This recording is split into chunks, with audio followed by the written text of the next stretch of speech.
from the flickering candlelight illuminating a single, cherished primer in a drafty log cabin, where a lone teacher, often barely more educated than their eldest pupils, endeavored to instill the rudiments of literacy and scripture, to the ubiquitous glow of 1,000 interconnected screens, linking a student to a global network of knowledge, interactive simulations, and diverse pedagogical approaches. The journey of American education is a vast, sprawling epic, a narrative of profound and often bewildering transformation that mirrors, with uncanny fidelity, the very evolution of the American nation itself.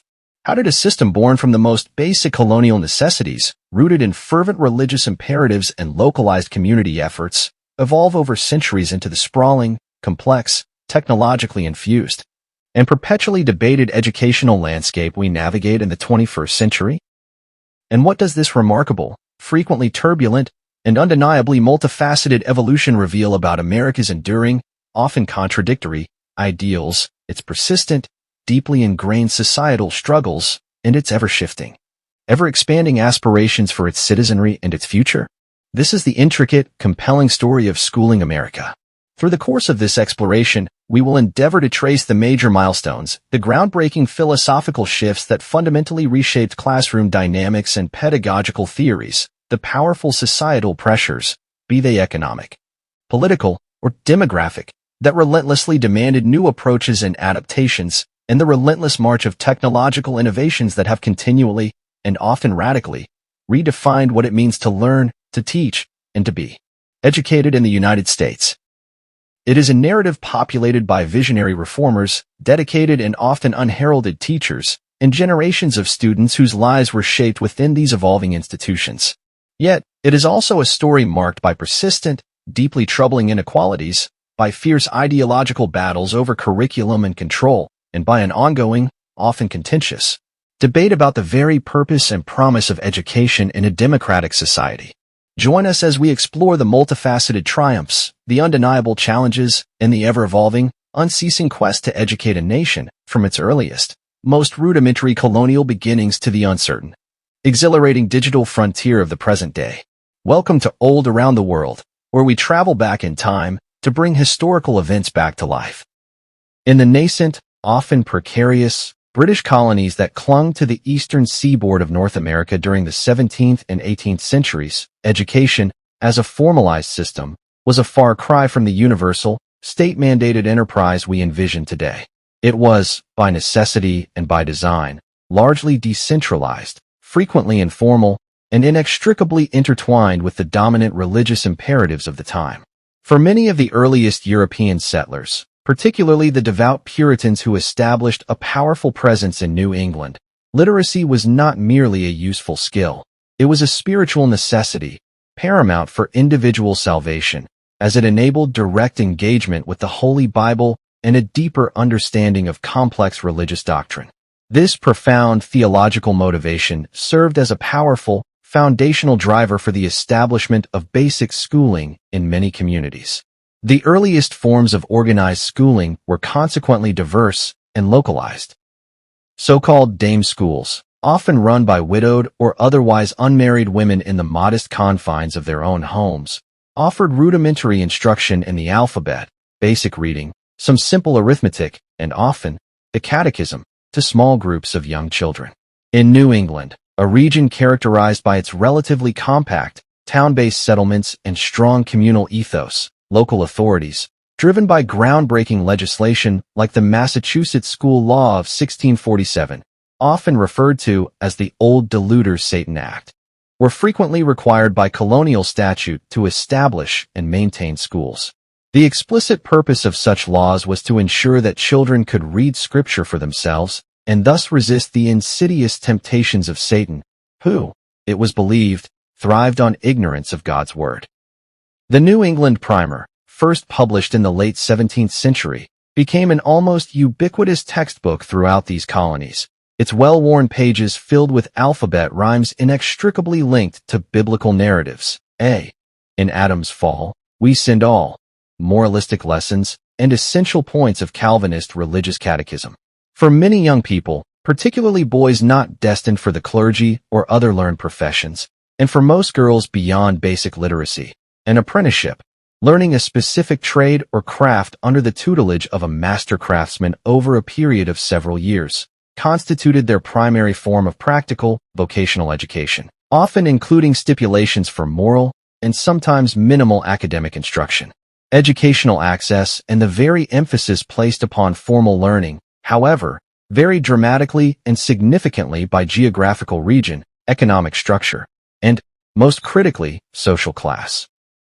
While New England, with its strong Puritan emphasis on literacy and its town-based governance, established a more community-oriented, if still limited, system of rudimentary schools, the southern colonies, characterized by a predominantly agrarian plantation economy, a more dispersed rural population, and a more rigidly hierarchical social structure, often relied on private tutors for the education of the children of wealthy planters, or, for the most elite families, sent their sons abroad to England for their higher education.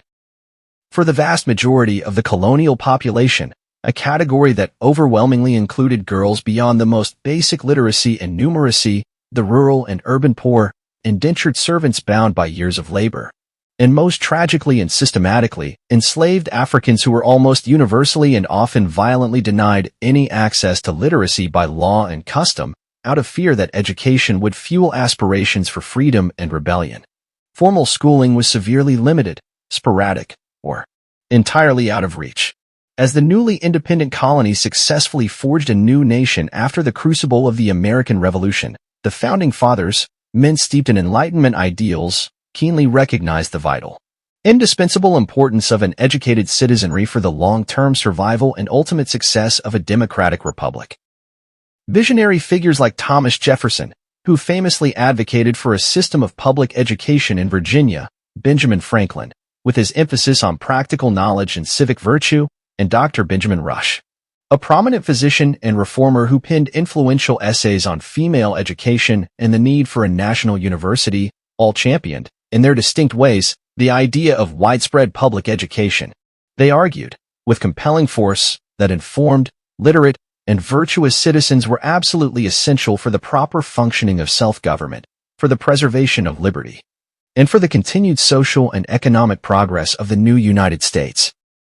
Early federal initiatives, most notably the Land Ordinance of 1785, which courageously set aside a portion of land in each township in the newly acquired Western Territories for the explicit support of public schools, signaled this national intent, though the actual, on-the-ground progress towards a truly universal and equitable system of education was painstakingly slow, often fiercely contested, and geographically uneven for many decades to come. During this foundational period of the early republic, the one-room schoolhouse became an enduring, almost mythical, symbol of early American education, celebrated in art, literature, and collective memory. Here, often in a simple, sparsely equipped log or clapboard structure, a single teacher, frequently a young man or woman with limited formal training themselves and earning a meager salary, would undertake the formidable task of instructing children of all ages, from a handful of toddlers to young adults, and widely varying abilities, all within the confines of the same classroom. The curriculum typically, and by necessity, focused on the foundational 3 Rs, reading, writing, and arithmetic, supplemented by often tedious oral recitations, fiercely competitive spelling bees, lessons in geography and basic history, and a strong dose of moral instruction, often drawn from religious texts or didactic readers. Discipline could be, and often was, harsh and summary, with the ever-present hickory stick serving as a common tool for maintaining order and enforcing obedience.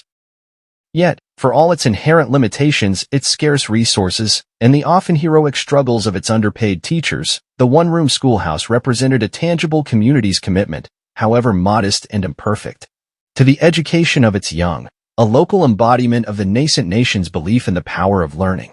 Higher education also began to slowly take root and expand beyond its colonial origins, with institutions like Harvard, Yale, William and Mary, and newer colleges being established. Initially, these colleges, often with strong denominational affiliations, continued to focus primarily on the training of clergy and the sons of the societal elite, offering a classical curriculum centered on Latin, Greek, theology, rhetoric, and moral philosophy, thereby laying the essential groundwork for a more formalized and diversified system of advanced learning in the centuries that were to follow. The first half of the 19th century, a period characterized by profound social, economic, and demographic change in the United States, witnessed a truly transformative shift in American educational thought, policy, and practice. This was largely spearheaded by a period of fervent Jacksonian-era social reform, encompassing movements for abolition, temperance, women's rights, and, crucially, universal education. At the very forefront of this dramatic change was the Common School movement, and its most eloquent, tireless, and historically influential champion, Horace Mann of Massachusetts.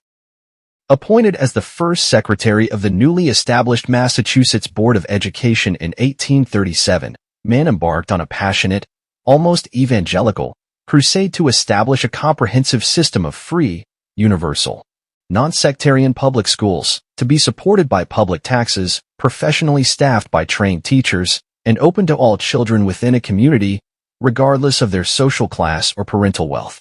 Mann and his fellow reformers, including prominent figures like Henry Barnard in Connecticut, argued compellingly and with great moral force that common schools were not merely desirable, but absolutely essential for the health, stability, and progress of the democratic republic.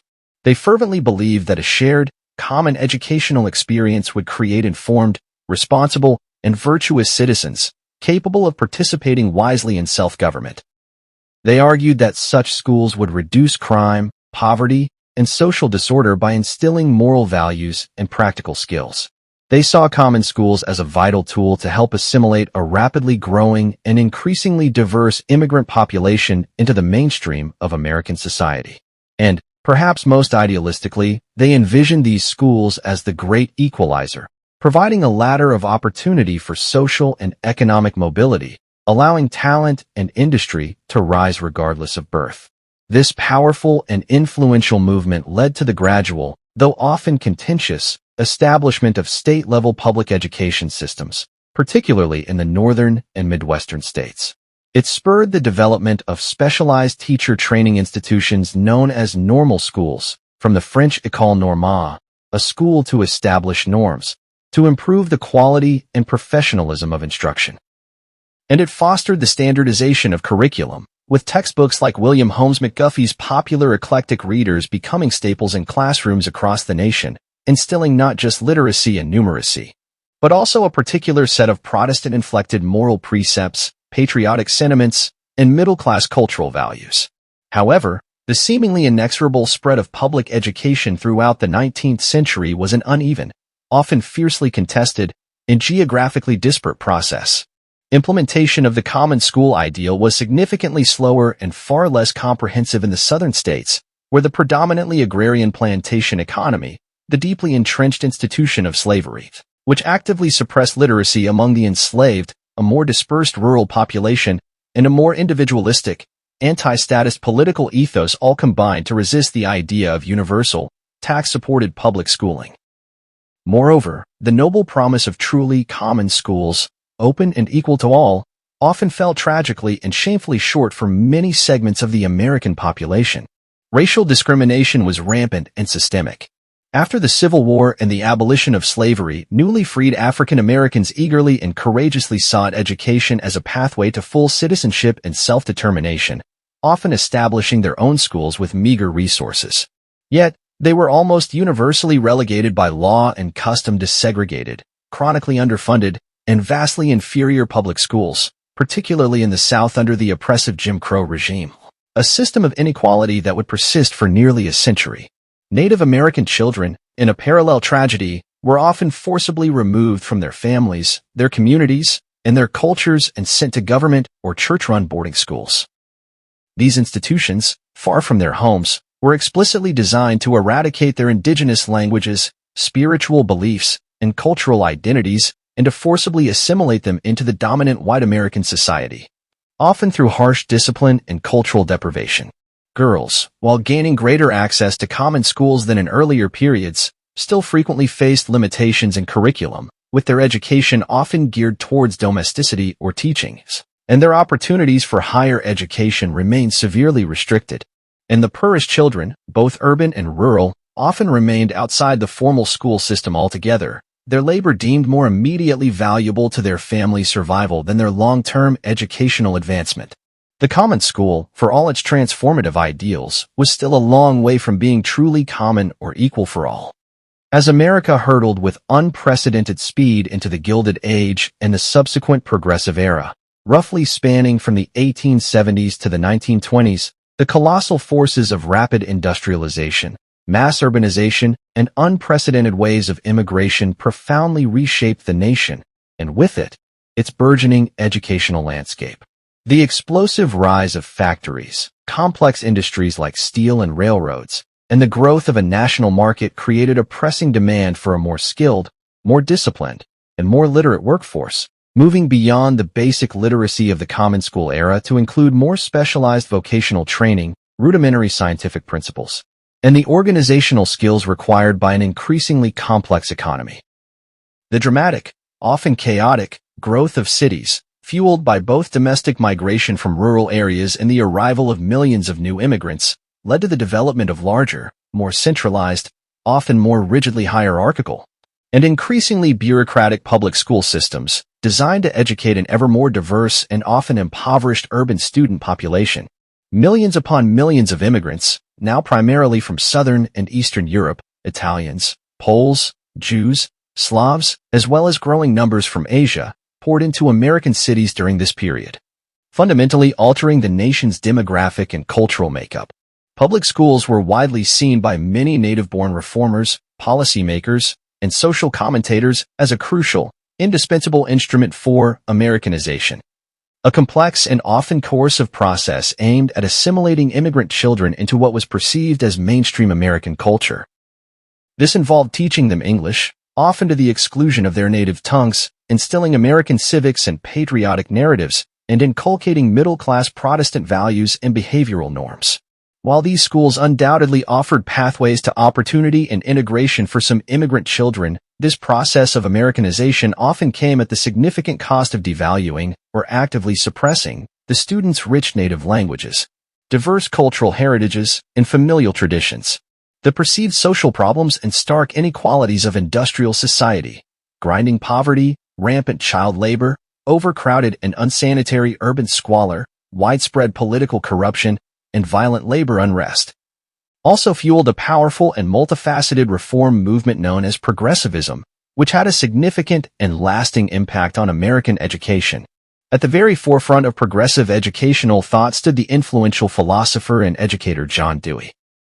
Dewey and his many followers, deeply critical of the often rigid, rote memorization-focused pedagogy of traditional schooling, championed a more child-centered, holistic approach to learning. They emphasized the importance of experiential education, famously encapsulated in Dewey's phrase, learning by doing, rather than passive reception of information. They advocated for a curriculum that was directly relevant to students' lives and interests, that fostered critical thinking and problem-solving skills, that encouraged creativity and collaboration, and that prepared children for active, intelligent participation in a democratic society. For Dewey, schools were not merely places for transmitting established knowledge. They were potential laboratories for democracy, dynamic incubators of social reform, and communities where children could learn the habits of cooperative living. This era of profound change also witnessed the significant expansion and institutionalization of secondary education. High schools, which had once been relatively rare institutions primarily serving the college-bound elite, became more common and accessible, though universal high school attendance was still many decades away. Curricula began to differentiate more formally, with some students, often from more affluent backgrounds, steered towards academic, college preparatory tracks. Others, particularly those from working-class and immigrant families, were frequently guided, sometimes explicitly, sometimes implicitly through counseling and testing, into vocational or manual training programs. A form of educational tracking that often reflected prevailing societal biases about class, race, ethnicity, and gender, as well as perceived economic needs for different kinds of labor. It was also during this period that the early forms of standardized intelligence and achievement testing began to emerge and gain traction. Initially promoted by some as a scientific means of measuring student aptitude and improving educational efficiency, but eventually evolving into a more pervasive, and often controversial, feature of the American educational system, used for sorting, placement, and comparison. The gradual passage and, critically, the more rigorous enforcement of child labor laws, another key progressive-era reform hard-won by activists, also had a profound impact on school attendance rates. As children were increasingly barred by law from toiling in factories, mines, and mills, the public schoolhouse increasingly became their primary daytime environment, further solidifying and expanding the central role of public education in American childhood and national life, even as the profound questions of access, quality, and equity remained deeply contested across different communities and populations. The mid-20th century, encompassing the Roaring Twenties, the Great Depression, World War II, and the immediate post-war decades, was a period of dramatic swings, immense challenges, and ultimately, significant expansion for American education.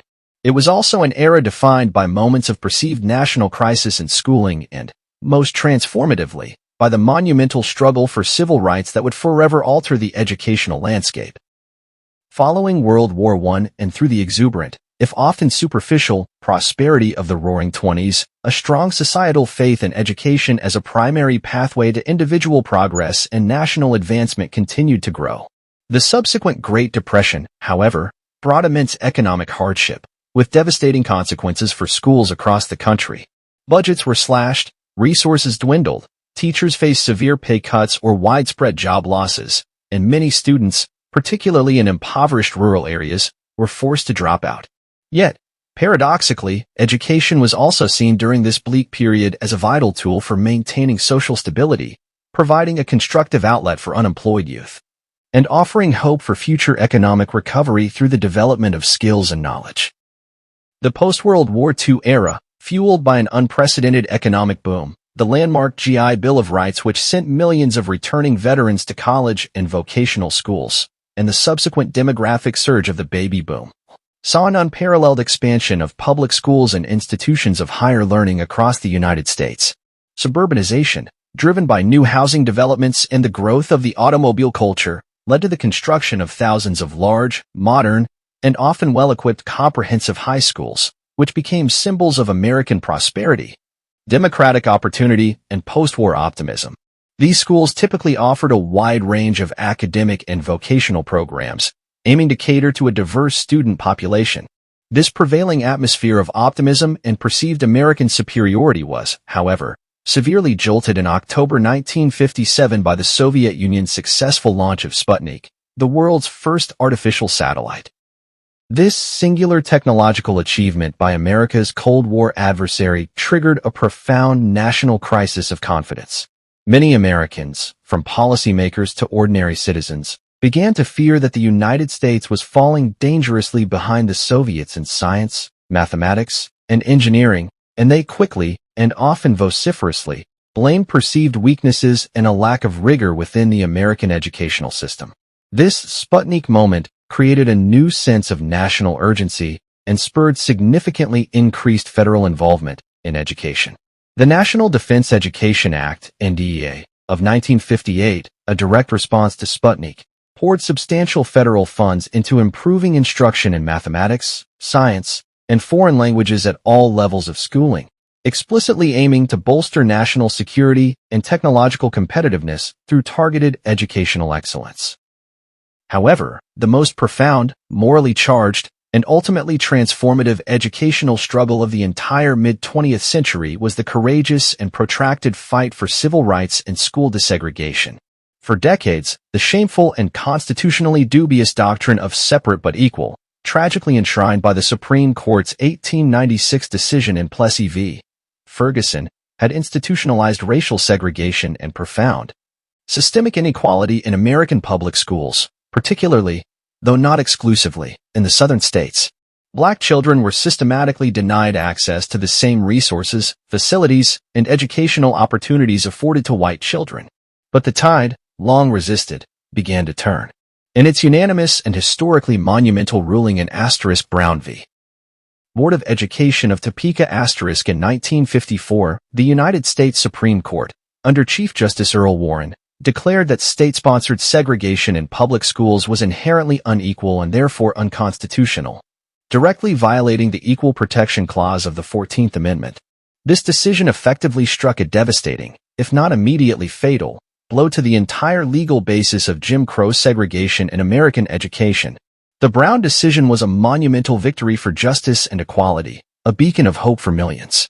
But its full implementation faced massive, often violent, resistance from entrenched segregationist forces across much of the South, leading to a period known as massive resistance.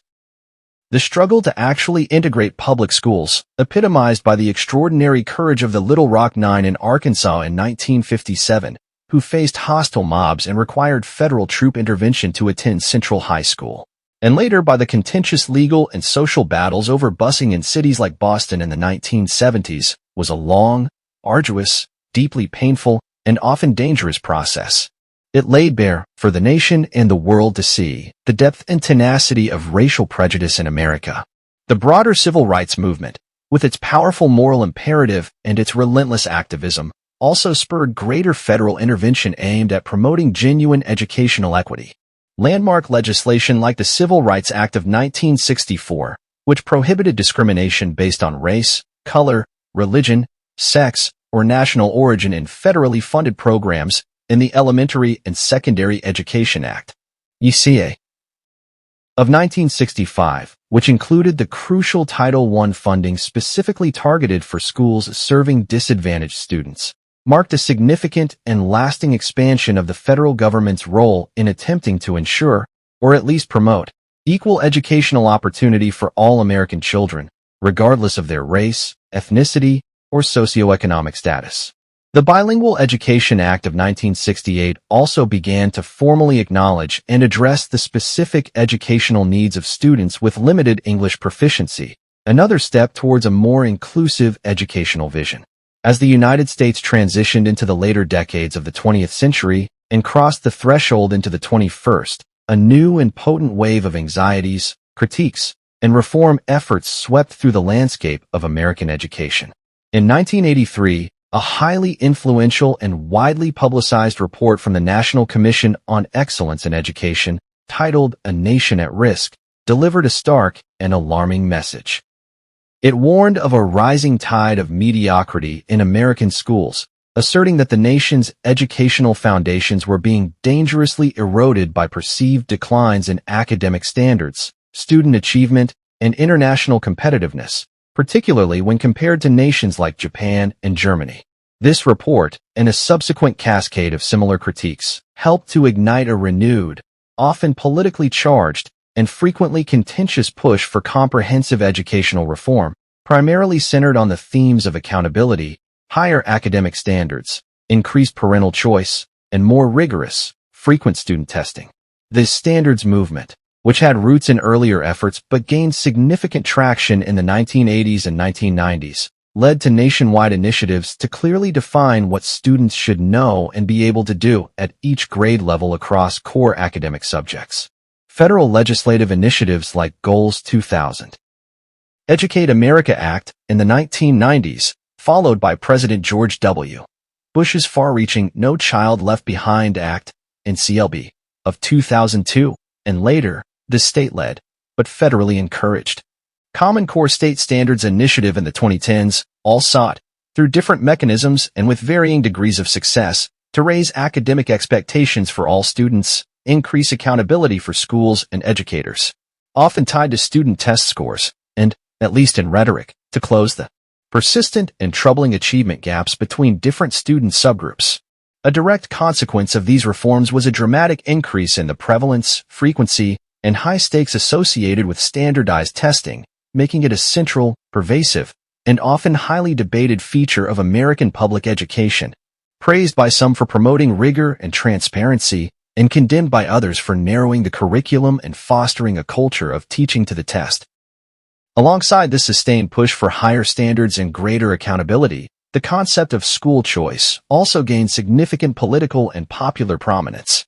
Debates intensified over policies such as school vouchers, which would allow public education funds to follow students to private or parochial schools, and the rapid, often controversial, growth of charter schools. Publicly funded but independently operated schools that often promised greater innovation, autonomy, and accountability in exchange for freedom from some traditional public school regulations. Proponents of these choice-based reforms argued passionately that they would foster healthy competition among schools, provide better and more tailored educational options for students and families, particularly those trapped in underperforming traditional public schools and disadvantaged communities.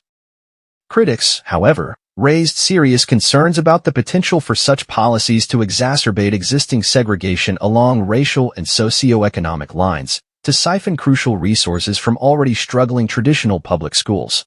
And they pointed to the variable, and sometimes demonstrably poor, quality of some alternative providers, particularly in the for-profit charter sector. Perhaps the most visibly transformative and far-reaching force in these recent decades, however, has been the relentless, exponential advance of the digital revolution. What began somewhat tentatively with the introduction of a few bulky, often shared, personal computers into school labs and libraries in the 1980s has exploded into an era where technology is deeply, almost inextricably, integrated into nearly every facet of modern teaching and learning. The advent and subsequent ubiquity of the Internet, followed by widespread access to increasingly powerful personal computers, laptops, tablets, and smartphones, has fundamentally revolutionized access to information, created entirely new platforms and modalities for instruction, and enabled, at least in theory, more personalized, adaptive, and interactive learning experiences for students. Distance learning, online courses, sophisticated educational apps, and massive open online courses (MOOCs) have expanded educational opportunities far beyond the physical confines of the traditional classroom walls, offering flexibility and access to learners of all ages and in diverse geographical locations. The growth of homeschooling, as a viable educational alternative for a growing number of families, has also been significantly accelerated and facilitated by the availability of these new and diverse digital resources and online curricula.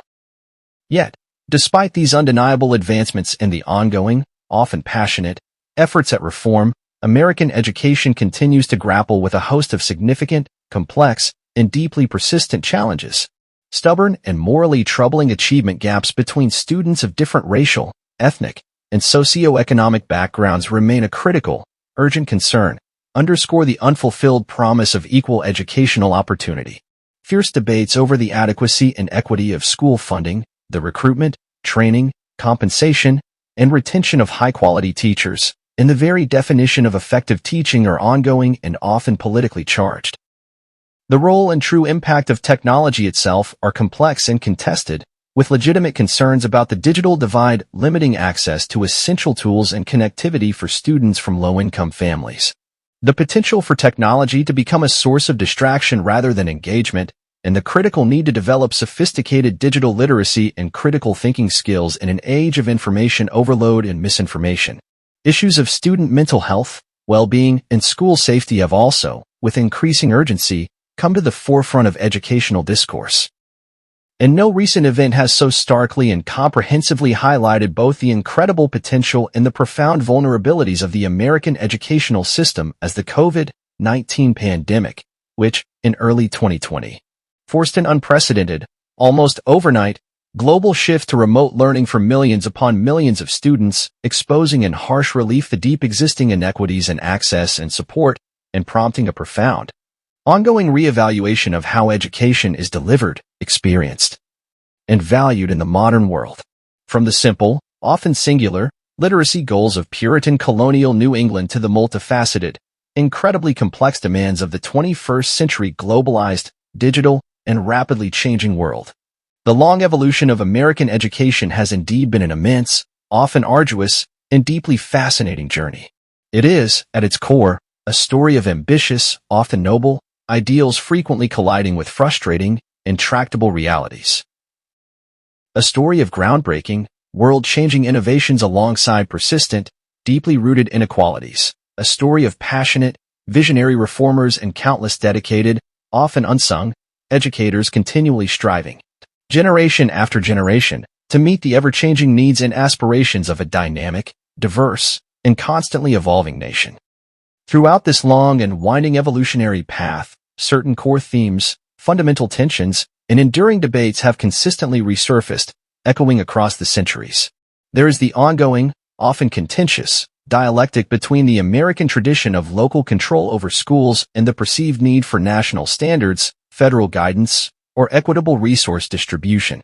There is the persistent tension between the Jeffersonian ideal of education as the essential bedrock of an informed, virtuous citizenry capable of self-government versus the more pragmatic and often economically driven demands of preparing students for the workforce and ensuring national competitiveness. There is, most critically and often most painfully, the persistent, ongoing, and still unfulfilled struggle to achieve true equality of educational opportunity for every single child in America, regardless of their race, their ethnicity, their socioeconomic status, their geographic location, or their individual learning needs.